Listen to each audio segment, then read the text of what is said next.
Hỏi thật anh em câu này, liệu có ai đủ dũng cảm mò ra nghĩa địa một mình lúc 3 giờ sáng không tôi thì chịu thua đấy. Nhưng thế đéo nào vẫn có mấy thánh liều mò ra đó, lại còn quay được những khoảnh khắc làm cả mạng xã hội hú vía nữa chứ. Top 1, bóng ma áo đỏ. Nửa đêm đi thám hiểm nghĩa trang quả là trò chơi thót tim hai thanh niên này đã trực tiếp kiểm chứng điều đó khi đang ghi hình chuyến đi đêm quái gở của mình.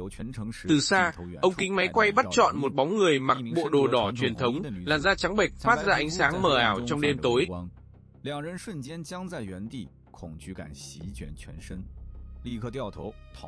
Hai ông tướng đứng hình mất mấy giây vì quá hãi, rồi vắt chân lên cổ chạy, bắn sống bắn chết khỏi nghĩa trang. Cư dân mạng người thì bảo đấy là vong linh cô gái đã mất, người thì nghi là một thế lực tà ma u ám nào đó, xem xong mà lạnh hết cả sống lưng. Top 2, cuộc rượt đuổi trong nghĩa trang. Hai thầy bắt ma tự phong mò vào nghĩa địa thám hiểm và chạm trán ngay cảnh tượng ngoài sức tưởng tượng. Đang đi qua dãy mộ thì phía xa xuất hiện một bóng đen nhỏ thó như đứa trẻ. Vừa tiến lại gần định xem là cái quái gì thì cái bóng đen lùi mất hút.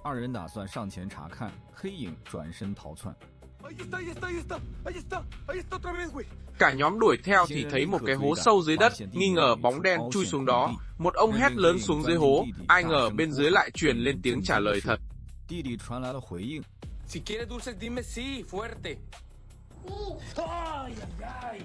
Ngay sau đó, bóng đen lại thoáng hiện ra rồi biến mất hoàn toàn, soi đèn tìm khắp khu vực cũng không thấy dấu vết gì nữa.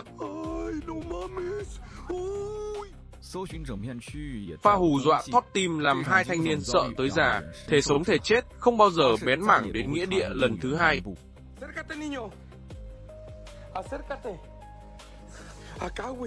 Top 3, bàn tay thò ra từ ngôi mộ. Mấy bạn trẻ đang tụ tập ở nghĩa trang thì gặp phải chuyện quái đản làm run cầm cập.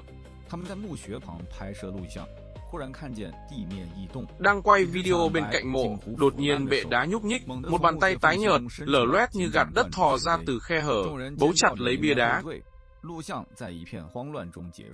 Cả đám la ó ulti xăm rồi tháo chạy, đoạn video kết thúc trong sự hoảng loạn, người thì bảo dàn dựng cào phím, người thì thề đây là chứng cứ tâm linh thật 100%.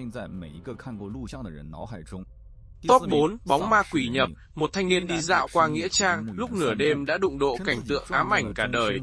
Camera ghi lại một bóng người gầy còm, còng lưng đang bước đi vật vờ trong đêm, chân tay dài ngoãng, dáng đi siêu vẹo, khuôn mặt xám xịt không chút sức sống như xác sống ngoi lên từ lòng đất.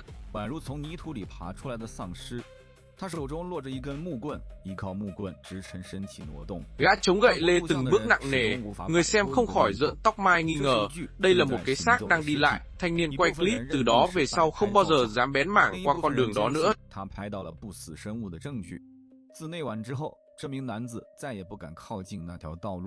Top 5, quái vật nhân hình trong mộ. Một nam thanh niên đi khám phá khu nhà hoang thì vô tình lạc vào cảnh tượng hệt như phim kinh dị.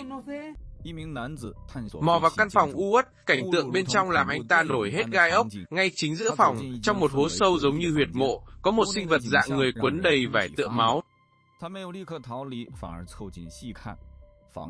Gương mặt nó vặn quẹo, biến dạng cự cãi kinh hoàng, một cánh tay đen ngòm với móng vuốt nhọn giơ lên không trung. Sinh vật này giãy giụa như đang bị trúng lời nguyền tà thuật hoặc bị thương nặng.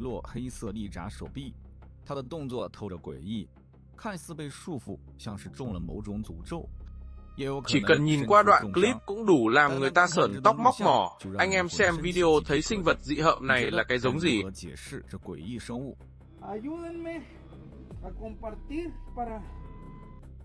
Top 6, tiếng gõ từ quan tài thủy tinh. Một thanh niên ghé thăm nghĩa trang Graceland ở Chicago đã gặp phải trải nghiệm khó tin. Anh ta dừng chân trước ngôi mộ bọc kính của bé gái Ines Clark 6 tuổi và kể về truyền thuyết đô thị xung quanh nó. Dân địa phương đồn rằng mỗi khi trời giông bão, bức tượng bé gái bên trong lại biến mất kỳ lạ.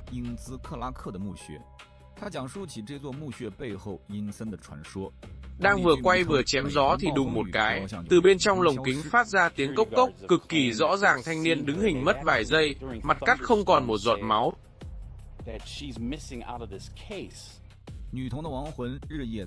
Liệu đây có phải là linh hồn bé Ines đang đáp lại câu chuyện của anh ta? Dù thực hư thế nào, thì chắc chắn đây là kỷ niệm nhớ đời của ông anh này.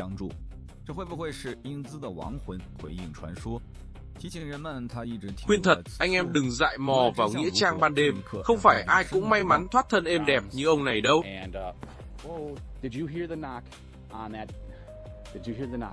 Top 7, cánh cửa tự động báo thù ở nhà cầu siêu. Một nhà funeral công bố 2 đoạn clip an ninh ghi lại cảnh tượng hãi hùng trong đoạn đầu tiên. Phòng trống không chỉ có một chiếc quan tài đóng kín, cánh cửa gỗ đột nhiên từ từ mở ra, dừng lại một lúc rồi tự động đóng sập lại.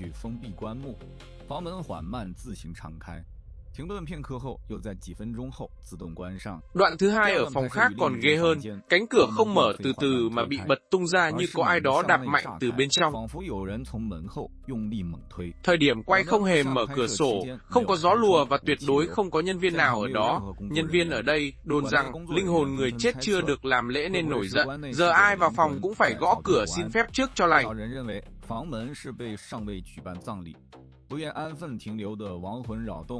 如今馆内员工养成习惯，进门前都会先轻轻敲门。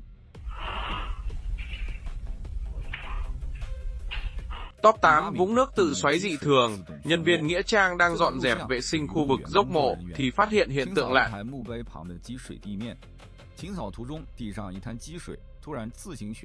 Một vũng nước trên sàn gạch đột nhiên tự xoay tròn tạo thành xoáy nước, trông như có lực lượng vô hình nào đó đang khuấy động từ bên dưới. Dân mạng lại chia làm hai phe, phe tâm linh thì bảo linh hồn đang mượn nước để giao tiếp với người sống, phe khoa học thì phán do rò rỉ khe gạch hoặc khí ngầm đẩy lên, nhân viên hoảng quá vứt chổi tháo chạy luôn cho xong.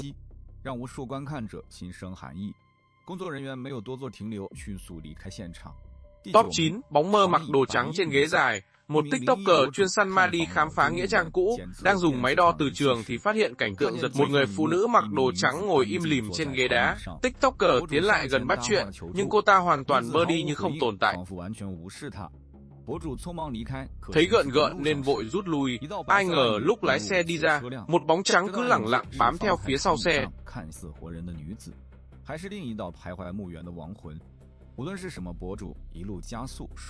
Không biết đấy là người thật hay là vương vấn của một linh hồn chưa siêu thoát, ông TikToker chỉ biết đạp ga phi thẳng một mạch không ngoảnh đầu lại.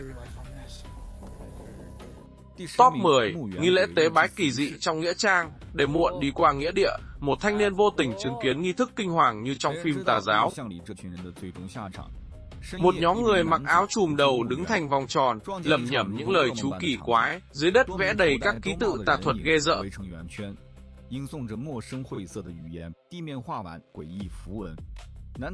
Thanh niên núp sau gốc cây quay lén thì đột nhiên một kẻ trùm đầu, quay ngắt lại nhìn thẳng vào ống kính. Anh ta sợ quá vắt chân lên cổ chạy hốt hờn hót, không ai biết nhóm người đó đang tế bái cái gì và thanh niên kia liệu có bị ám hay không. 是否能彻底摆脱自己惊扰到的未知存在？